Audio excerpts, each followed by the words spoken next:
Guys আজ আমাদের কাছে পয়সা নেই বলে আমাদেরকে দিয়ে বাসন মাজাচ্ছে এরা। আমাকেও কেন বাসন মাজতে হচ্ছে, বোনটাকেও কেন বাসন মাজতে হচ্ছে। গাইস ওইসব কিছুই না, তোমাদের সাথে ছোট্ট একটা মজা করলাম। এই যে হাড়িটা দেখছো, এটা হচ্ছে বিরিয়ানির হাড়ি।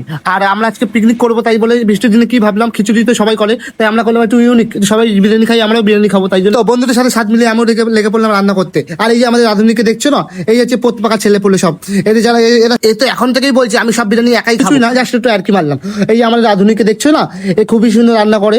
আর আর বৃষ্টির জন্য আমরা উনুন ধরাতে পারছি না। অবশ্যই আধা ঘন্টা চেষ্টা করার পরে আমরা উনুন ধরাতে পারলাম। এই যে আমাদের কষা মাংস সব রেডি।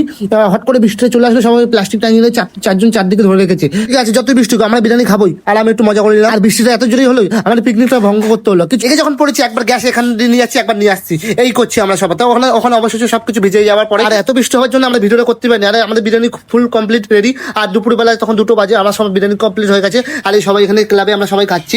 আর বিশ্বযুদ্ধ মানে এতটা যুদ্ধ মানে যতটা এখানে খাবার নিয়ে যুদ্ধ হচ্ছে, কি বলবো গাইস। এ বলছে আমাকে দাও, এ বলছে আমাকে দাও, এ বলছে। আর আমি কি করেছি, গামলা নিয়ে বসে পড়েছি। আর এই যে চিকেনটা খাচ্ছি না, গাপ গাপ খাচ্ছি। আর গাইস দেখা হচ্ছে অন্য একটা মিডিয়া। যদি ভালো লেগে থাকে লাইক কমেন্ট শেয়ার করতে ভুলবেন না।